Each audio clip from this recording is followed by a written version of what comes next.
नमस्कार. समर्थ academy Bhandara YouTube चॅनलवर आपल्या सर्वांचं स्वागत आहे. आजपासून आपण एक नवीन उपक्रम सुरू केलेला आहे. राज्यघटनेचे, भारतीय राज्यघटना ज्याला आपण म्हणतो, त्या भारतीय राज्यघटनेचे रोज आपण 50 प्रश्न पाहणार आहोत. म्हणजे जे वन लाईनर असतील अशा पद्धतीमध्ये आपण सुरुवातीला भारतीय राज्यघटना, त्याच्यानंतर सामान्य विज्ञान, अशा पद्धतीमध्ये आपण हे प्रश्न पाहणार आहोत. आज आपण भारतीय राज्यघटनेपासून सुरुवात करूयात. बघा, पहिला प्रश्न या ठिकाणी तुमच्या समोर इथं दिसत आहे. मूळ घटनेत किती भाग समाविष्ट होते? म्हणजे जेव्हा भारतीय घटना निर्माण झाली त्यावेळेस त्या ठिकाणी त्या घटनेमध्ये किती भाग होते? तर त्याचं उत्तर किती आहे? 22 भाग असणारे या घटनेमध्ये होते. दुसरा प्रश्न, मूळ घटनेमध्ये त्या ठिकाणी किती परिशिष्ट किंवा अनुसूची होत्या? परिशिष्ट किंवा अनुसूची किती होत्या? त्याचं उत्तर आहे 8 त्या ठिकाणी परिशिष्ट या ठिकाणी होते. त्याच्यानंतर पुढचा प्रश्न आहे, संसदीय शासन पद्धतीत खरा वास्तविक कार्यकारी प्रमुख कोण असतो? म्हणजे खरी सत्ता कोणाच्या हातात असते? तर याचे योग्य उत्तर आहे पंतप्रधान हे त्या ठिकाणी हे वास्तविक प्रमुख असतात.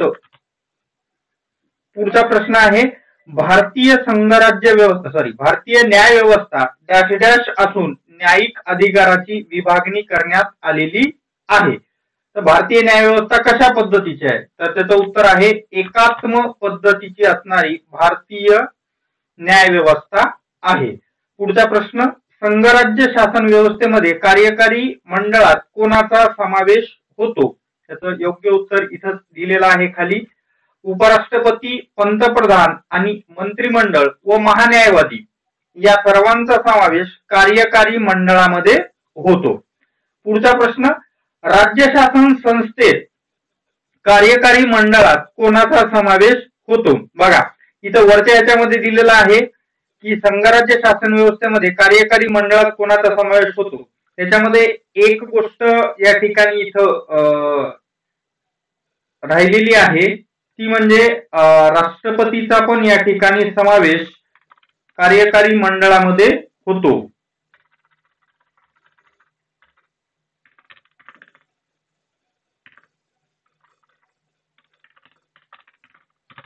राष्ट्रपतीचा पण कार्यकारी मंडळामध्ये समावेश होतो. राज्य शासन व्यवस्थेमध्ये कोणाकोणाचा समावेश होतो कार्यकारी मंडळात? तर याचं उत्तर आहे त्या ठिकाणी राज्यपाल, त्याचबरोबर मुख्यमंत्री,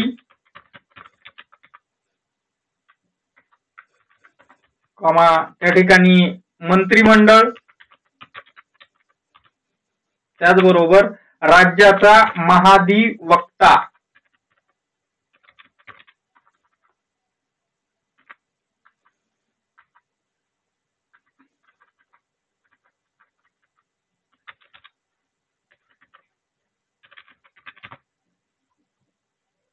त्याच्यानंतर पुढचा प्रश्न आहे, संविधान सभेची सर्वप्रथम कल्पना कोणी मांडली होती? म्हणजे संविधान सभा असा शब्दप्रयोग सर्वात पहिले कोणी केलेला आहे? त्याचं योग्य उत्तर आहे मानवेंद्र रॉय यांनी असणाऱ्या संविधान सभेची सर्वप्रथम कल्पना मांडली होती, किंवा त्यांनीच असणार त्या ठिकाणी संविधान सभा असा शब्दप्रयोग सर्वात प्रथम केला होता. पुढचा प्रश्न आहे, मानवेंद्र रॉय हे कोणत्या चळवळीचे अग्रणी होते? तर मानवेंद्र रॉय जे आहेत ते साम्यवादी चळवळीचे अग्रणी असणारे होते. पुढचा प्रश्न आहे, काँग्रेसनी सर्वप्रथम घटना निर्मितीसाठी संविधान सभेची औपचारिक मागणी कधी केली? जे भारतीय राष्ट्रीय काँग्रेस आहे, ज्याची स्थापना त्या ठिकाणी 1885 मध्ये झाली, या काँग्रेसनी घटना निर्मितीसाठी संविधान सभेची औपचारिक मागणी कधी केलेली आहे? तर याची औपचारिक मागणी जी आहे ते 1934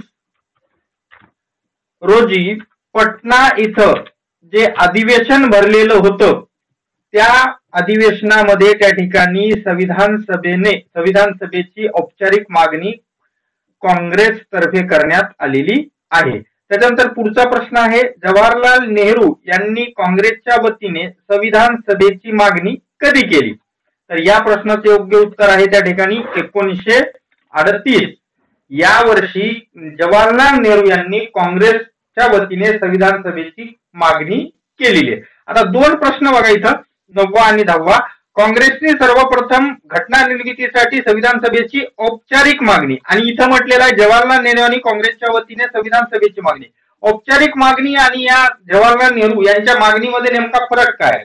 तर औपचारिक मागणी म्हणजे जी असणारी, जसं आपण एखाद्या वेळेस जेवण करत असताना एखादा व्यक्ती आला तर आपण जसं त्याला म्हणतो या जेवायला, तर ती जी मागणी होती ती 1934 ची मागणी होती. बस दिलं तर दिलं, नाही दिलं तर काही फरक नाही, अशा पद्धतीची मागणी 1934 ला होती.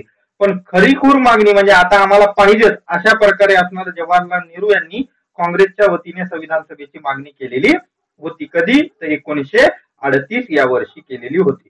पुढचा प्रश्न, ब्रिटिश सरकारने मुख्यतः भारतीयांची घटना भारतीयांनीच तयार करावी हे तत्व कोणत्या योजनेद्वारे मान्य केलेलं आहे? तर हे जे तत्व आहे म्हणजे मुख्यतः भारतीयांची घटना भारतीयांनीच तयार करावी हे तत्व ब्रिटिशांनी जे मान्य केलं ती योजना होती क्रिप्स मिशन. कोणती योजना होती? क्रिप्स मिशन योजनेद्वारे त्या ठिकाणी ही मागणी मान्य केलेली होती. ठीक आहे, जाऊ पुढं. चला, भारतीयांची घटना पूर्णतः भारतीयांनी तयार करावी हे तत्व कोणत्या योजनेद्वारे मान्य केलेले आहे? बघा इथं रिपीट क्वेश्चन आहे, तोच फक्त थोडासा वेगळ्या पद्धतीत आहे. याचं उत्तर सेम तेच असणार आहे. ते म्हणजे कोणतं? क्रिप्स मिशन 1942 रोजी जे भारतीय ब्रिटिश कालीन भारतामध्ये आलेलं होतं. पुढचा प्रश्न आहे 13वा नंबरचा, डॅश डॅश या योजनेमध्ये संविधान सभेच्या निर्मितीची तरतूद करण्यात आली. म्हणजे असाही प्रश्न विचारला जाऊ शकतो की संविधान सभेच्या निर्मितीची तरतूद कोणत्या योजनेद्वारे करण्यात आलेली आहे? तर याचं योग्य उत्तर त्या ठिकाणी आहे त्रिमंत्री योजना. कोणती योजना? त्रिमंत्री योजना, ज्याला आपण म्हणतो. त्रिमंत्री योजना म्हणजे नेमकं काय? तर ह्याच्यामध्ये 3 मंत्री असणारे होते. ह्याच्यामध्ये काय होते? 3 मंत्री या योजनेमध्ये होते. याच्यामध्ये sir Stafford Cripps, sir A.V. Alexander, त्याचबरोबर अजून एक याच्यामध्ये त्रिमंत्री योजनेमध्ये मंत्री होते. या त्रिमंत्री योजनेला त्या ठिकाणी कॅबिनेट मिशन असं पण म्हटल्या जाते. तर या त्रिमंत्री योजनेनुसार किंवा कॅबिनेट मिशन नुसार भारतीय संविधान सभेच्या निर्मितीची तरतूद करण्यात आलेली आहे. पुढचा प्रश्न, संविधान सभेची निवडणूक कधी घेण्यात आली? तर संविधान सभेची जी निवडणूक आहे ती संविधान सभेची निवडणूक जुलै ऑगस्ट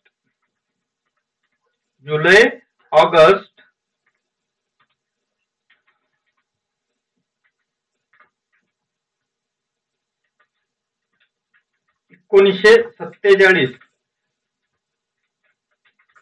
यावेळेस संविधान सभेची निवडणूक घेण्यात आलेली होती. पुढचा प्रश्न आहे, संविधान सभेची निवडणूक किती जागांसाठी झालेली होती?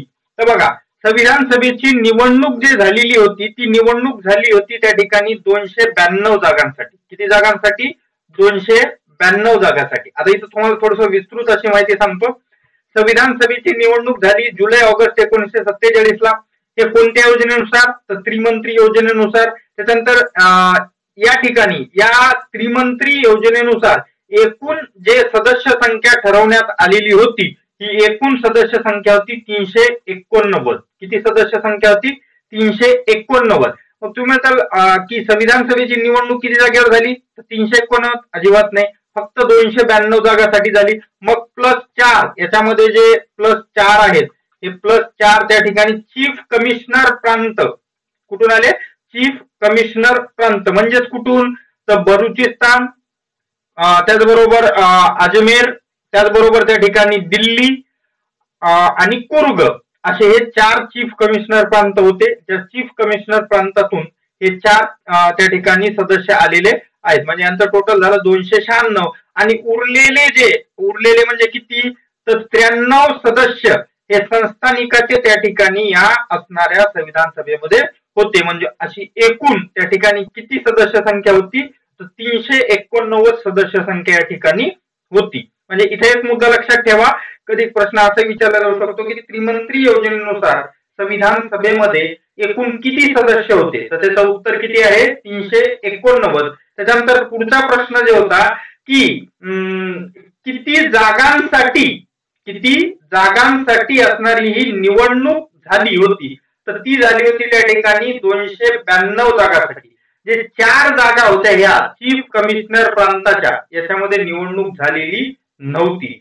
आणि 93 जे जागा होत्या ते 93 जागा त्या ठिकाणी संस्थानिकाच्या होत्या. ठीक आहे, पाहूयात पुढील प्रश्न. संविधान सभेच्या निवडणुकामध्ये डॅश डॅश यांनी भाग न घेतल्याने 93 जागा भरू शकल्या नाही. त्याचं उत्तर मी तुम्हाला अगोदरच दिलेलं आहे. याचं उत्तर आहे संस्थानिकांनी निवडणुकामध्ये भाग न घेतल्यामुळे 93 जागा भरू शकल्या नाहीत.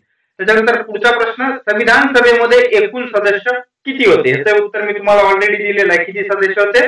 389 सदस्य होते. पुढचा प्रश्न, डॅश डॅश आणि डॅश डॅश हे वगळता तत्कालीन प्रमुख संविधान सभेचे सदस्य होते कोण? तर बघा, यांचं उत्तर ऑलरेडी लिहिलेलं आहे. एक आहे महात्मा गांधी व दुसरे आहेत बॅरिस्टर जिना. विशेष गोष्ट, या दोघांना सोडून तत्कालीन जे सर्व महत्वाचे नेते होते ते सर्व संविधान सभेचे सदस्य होते. जसं की उदाहरणादाखल सांगायचं तर Pandit Jawaharlal Nehru, doctor Rajendra Prasad, doctor Ambedkar, Sardar Vallabhbhai Patel, JB. Kripalani, Durgabai Deshmukh, किंवा अजूनही तुम्ही जर बघितले या व्यतिरिक्त मौलाना आझाद, हे सर्व त्या ठिकाणी संविधान सभेचे सदस्य होते. फक्त बॅरिस्टर जिना आणि महात्मा गांधी हे संविधान सभेचे सदस्य नव्हते. पुढचा प्रश्न, 9 डिसेंबर 1946 च्या संविधान सभेच्या पहिल्या अधिवेशनाला किती सदस्य हजर होते?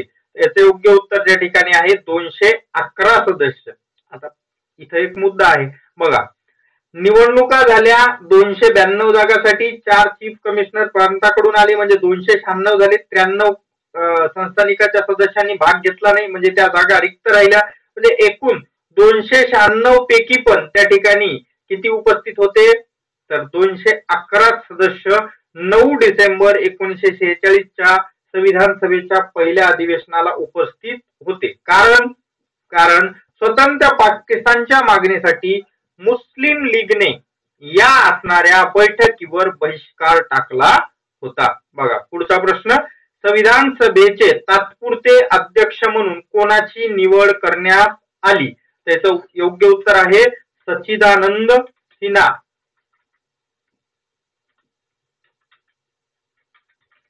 सच्चिदानंद सिन्हा हे सर्वात वयस्क असणारे नेते होते म्हणून त्या ठिकाणी यांची निवड तात्पुरते अध्यक्ष म्हणून करण्यात आलेली होती. पुढचा प्रश्न आहे या ठिकाणी, संविधान सभेने म्हणजे घटना समितीचे सल्लागार म्हणून कोणाची निवड करण्यात आली होती? त्याचे योग्य उत्तर आहे बी.एन. राव. बी.एन. राव म्हणजेच काय? तर बेनेगल नरसिंग राव असं यांचं पूर्ण नाव आहे. तर यांची घटना समितीचे सल्लागार म्हणून नेमणूक करण्यात आली. पुढचा प्रश्न आहे, डॅश डॅश या दिवशी डॉक्टर राजेंद्र प्रसाद यांची घटना समितीचे अध्यक्ष म्हणून निवड करण्यात आली.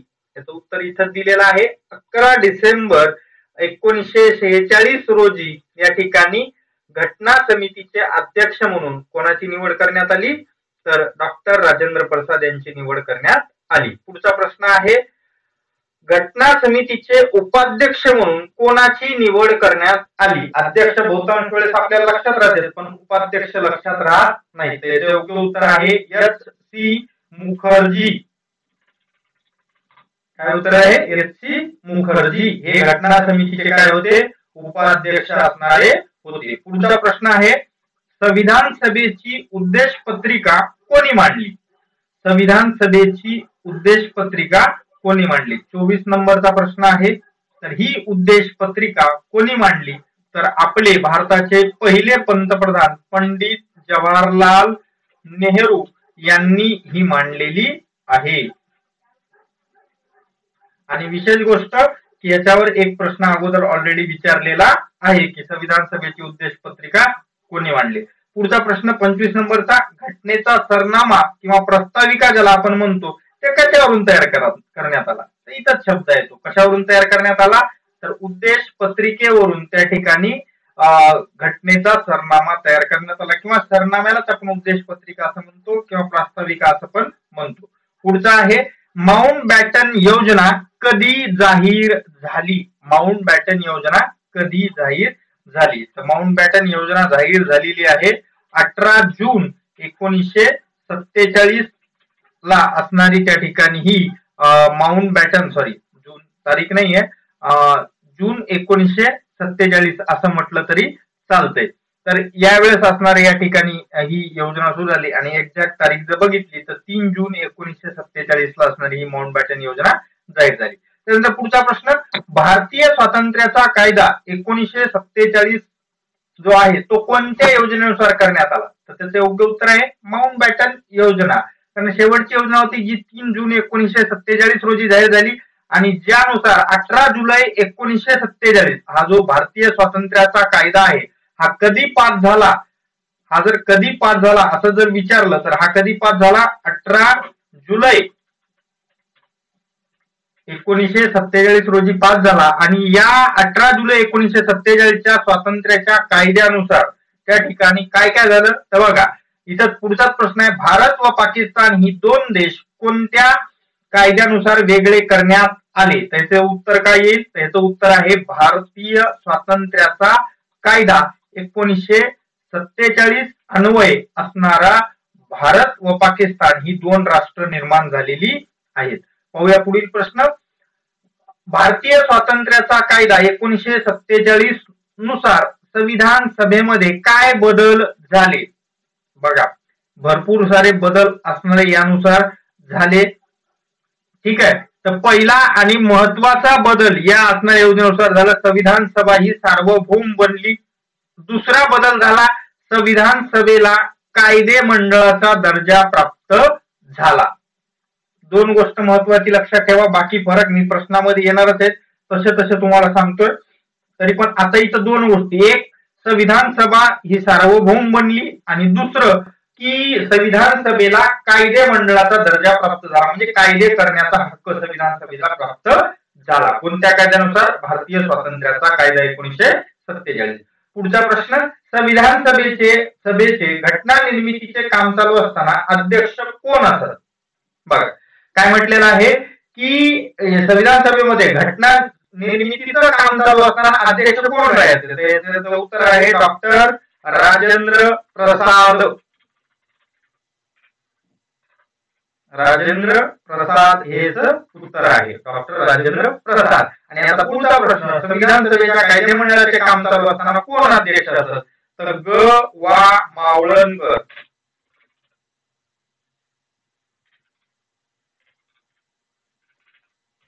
हे असणारे संविधान सभेच्या कायदे मंडळाचे काम चालू असताना अध्यक्ष असायचे. आता विशेष गोष्ट, संविधान सभेच्या जे त्या ठिकाणी समिती आहे त्याच्या वेगवेगळ्या समित्याचे वेगवेगळे अध्यक्ष होते. आता ग वा मावळणकर यांचं नाव आलं म्हणजे गेल्या वर्षी आयोगाने प्रश्न विचारला होता की संसदेच्या कार्यविषयीच्या समितीचे अध्यक्ष कोण होते? तर त्याचं योग्य उत्तर होतं ग वा मावळणकर. पाहूया पुढचा प्रश्न, डॅश पर्यंत संविधान सभेचे कामकाज चालले? कधीपर्यंत चालले संविधान सभेचे कामकाज? म्हणजे घटना तयार कधी झाली? घटना तयार कधी झाली आपल्या सर्वांनाच माहित आहे. कधी झाली? तर 26 नोव्हेंबर 1949 पर्यंत घटना समितीचं कामकाज चाललेलं आहे किंवा संविधान सभेचं काम चाललेलं आहे. त्याच्यानंतर पुढचा प्रश्न, भारत व पाकिस्तान वेगळे झाल्याने संविधान सभेची सदस्य संख्या किती झाली? आपण पाहिलं होतं सुरुवातीला त्रिमंत्री योजना, त्याला आपण कॅबिनेट मिशन पण म्हणतो, त्यानुसार त्या ठिकाणी भारतीय संविधान सभेची रचना करण्यात आली होती आणि त्यावेळेस त्या असणाऱ्या संविधान सभेची सदस्य संख्या होती 389. जो माउंट बॅटन योजना नुसार भारतीय स्वातंत्र्याचा कायदा पास झाला, या कायद्यानुसार असणार भारत पाकिस्तान वेगळे झाल्यानंतर संविधान सभेची सदस्य संख्या झाली 299. पुढचा प्रश्न आहे, भारत राष्ट्रकुल चा सदस्य किंवा राष्ट्रकुल समितीचा सदस्य कधी बनला? तर याचं योग्य उत्तर आहे त्या ठिकाणी मे 1949 ला भारत असणारा राष्ट्रकुल समितीचा सदस्य बनलेला आहे. पुढचा प्रश्न, डॅश डॅश या दिवशी भारताचा राष्ट्रध्वज स्वीकारण्यात आला? कधी स्वीकारण्यात आला? तर 22 जुलै 1947 रोजी भारताचा राष्ट्रध्वज स्वीकारण्यात आला. मग भारताच्या राष्ट्रध्वजावर बरेचसे प्रश्न विचारले जातात. बघा, जसा पुढचा प्रश्न आहे, भारतीय राष्ट्रध्वजाचे डिझाईन कोणी तयार केले? तर याचं योग्य उत्तर आहे पिंगली व्यंकय्या यांनी असणार हे जे डिझाईन आहे राष्ट्रध्वजाचं हे तयार करण्यात आलेलं आहे. पिंगली व्यंकय्या. बघा पुढचा प्रश्न, भारताच्या राष्ट्रगीत व राष्ट्रगान यांना मान्यता कधी देण्यात आली? बघा इथं दोन शब्द आहेत, भारताच्या राष्ट्रगीत आणि राष्ट्रगान. जर तुम्हाला राष्ट्रगीत आणि राष्ट्रगान याच्यामधला फरक माहित असेल तर मला कमेंट बॉक्स मध्ये नक्की टाका की राष्ट्रगीत आणि राष्ट्रगान मध्ये कोणतं. ठीक आहे, आता मी सांगून देतो. भारताचे जे राष्ट्रगीत आहे ते जन गण मन आणि राष्ट्रगान जे आहे ते आहे वंदे मातरम असणार हे राष्ट्रगीत आणि राष्ट्रगान आहे. तर या राष्ट्रगीत आणि राष्ट्रगानाला त्या ठिकाणी कधी मान्यता देण्यात आली असा प्रश्न विचारलेला आहे. त्याचे योग्य उत्तर आहे 24 जानेवारी 1900 कधीपर्यंत 1950. ठीक आहे, पाहूयात पुढचा प्रश्न. संविधान सभेमध्ये प्रमुख समित्या किती होत्या? तर प्रमुख समित्या मी आता थोड्या वेळापूर्वी बोलले, तुम्हाला उदाहरण सांगितलं, गवा मावळणकर कार्याविषयीच्या समितीचे अध्यक्ष होते. तर अशा एकूण किती समित्या होत्या? तर एकूण समित्या होत्या 22 समित्या आणि अनेक असणाऱ्या गौण समित्या होत्या. त्याच्यापैकी प्रमुख असणाऱ्या 8 महत्वाच्या समित्या होत्या. जर पुढे प्रश्नामध्ये आलं तर सांगतो, नसेल तर मग नंतर पुढे मी घेईनच. ठीक आहे, पुढचा प्रश्न, मसुदा समितीचे अध्यक्ष कोण? याचं उत्तर मला तुम्हाला सांगायची गरज नाही. मसुदा समितीचे जे अध्यक्ष आहेत ते त्या ठिकाणी भारतीय संविधानाचे शिल्पकार म्हणून आपण ज्यांना ओळखतो असे डॉक्टर बाबासाहेब आंबेडकर. पुढचा प्रश्न, संघराज्य अधिकार व संघराज्य घटना समितीचे अध्यक्ष कोण होते? बघा, भारताचे पहिले पंतप्रधान कोण? पंडित जवाहरलाल नेहरू हे असणारे या दोन्हीही समितीचे अध्यक्ष होते. कोणती समिती? संघराज्य अधिकार व संघराज्य घटना समिती. पुढचा प्रश्न आहे, मूलभूत हक्क व अल्पसंख्याक समितीचे अध्यक्ष कोण होते? त्याचं उत्तर आहे त्या ठिकाणी सरदार वल्लभभाई पटेल असणार याचं उत्तर आहे, ज्यांना आपण भारताचे पोलादी पुरुष असं पण म्हणून ओळखले जातो. आता बघा इथे एक तुम्हाला विशेष गोष्ट सांगतो की ही जे त्या ठिकाणी मूलभूत हक्क व अल्पसंख्याक समिती ही एक समितीचा अध्यक्ष विचारलं तर सरदार पटेल असं त्याचं उत्तर येत आहे. पण जर समजा तुम्हाला हाच प्रश्न फोडून विचारला, कसा फोडून विचारला?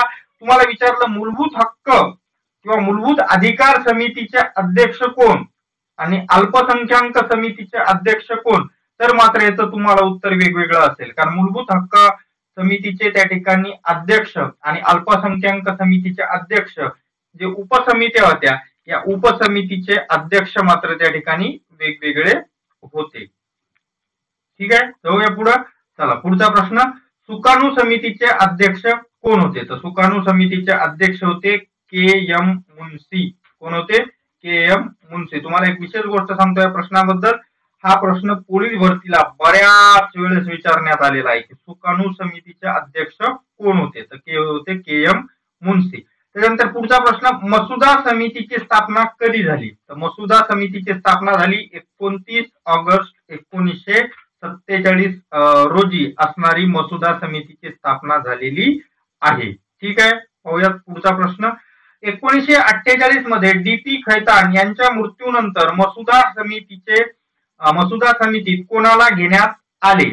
बघा, डी.पी. खैतान यांचा मृत्यू झाला तर त्याच्यानंतर कोण आलं? तर त्यांच्या जागी त्या ठिकाणी आले टी.टी. कृष्णमाचारी. कोण आले? टी.टी. कृष्णमाचारी.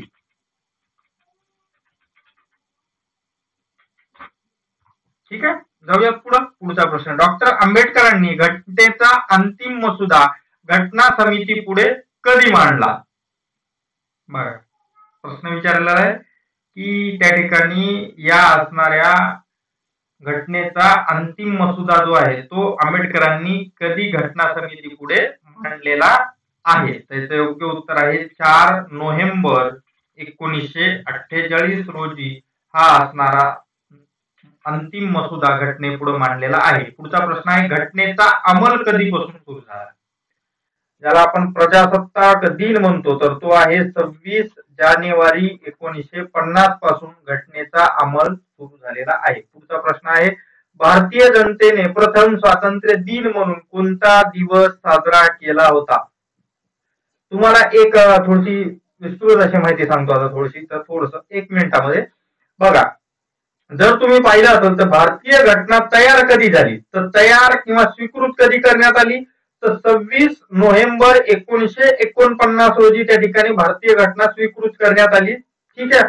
त्याच्यानंतर मग 26 जानेवारी 1950 पासून म्हणजे जवळपास त्या ठिकाणी 2 महिने घटनेचा अंमल करण्याचा थांबवला. कारण काय होतं? त्याचं कारण हेच होतं की भारतीय जनतेने आपला प्रथम स्वातंत्र्य दिन म्हणून जो दिवस साजरा केला होता, तो दिवस म्हणजे 26 जानेवारी 1930 रोजी आपल्या असणाऱ्या स्वातंत्र्य सैनिकांनी हा दिवस स्वातंत्र्य दिन म्हणून साजरा केला होता. म्हणून या दिवसाची आठवण म्हणून भारतीय घटना 26 जानेवारी 1950 पासून राबवण्यात आलेली आहे किंवा अंमलात आणलेली आहे. पुढचा प्रश्न, भारतीय घटना तयार करण्यासाठी किती दिवस लागले? बघा, आता इथे याचं उत्तर 2 वेगवेगळ्या पद्धतीमध्ये तुम्ही मला देऊ शकता.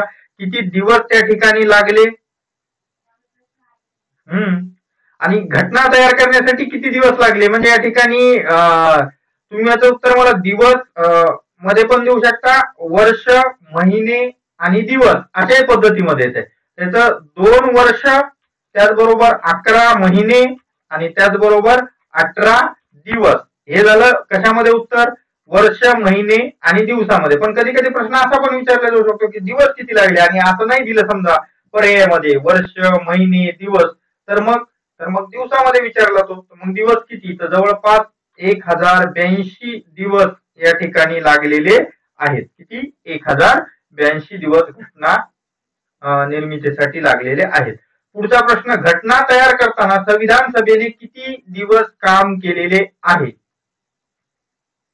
बघा, किती दिवस म्हटलं, त्याचं उत्तर आहे 166 दिवस. त्याच्यानंतर शेवटचा प्रश्न आपला, की घटना तयार करताना मसुदा समितीचं कामकाज भलेही त्या ठिकाणी 2 वर्ष, 11 महिने, 18 दिवस घटना तयार होण्यासाठी लागलेले असतील, तरी पण घटना तयार करताना मसुदा समितीचं कामकाज किती दिवस चाललेला आहे असा प्रश्न विचारलेला आहे आणि विचारला जाऊ पण शकतो. त्याचं उत्तर आहे 114 दिवस या ठिकाणी हे घटना समितीच्या मसुदा समितीचं कामकाज चाललेलं आहे. अशा पद्धतीने आज आपण 50 प्रश्न पाहिले.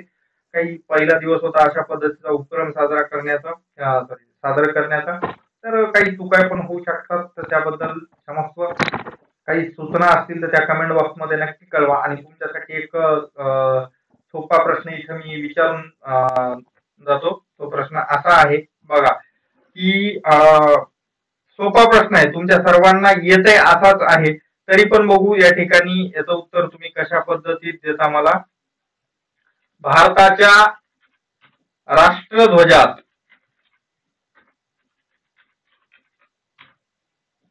किती रंग आहेत? ठीक आहे, वाटलं मी तुम्हाला याचे पर्याय पण देतो. पर्याय क्रमांक 1 3,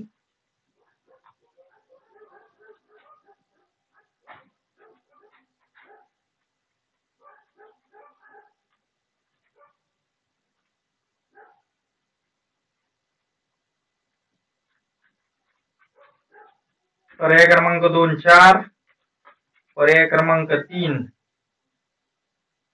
5 आणि पर्याय क्रमांक 4 यापैकी नाही.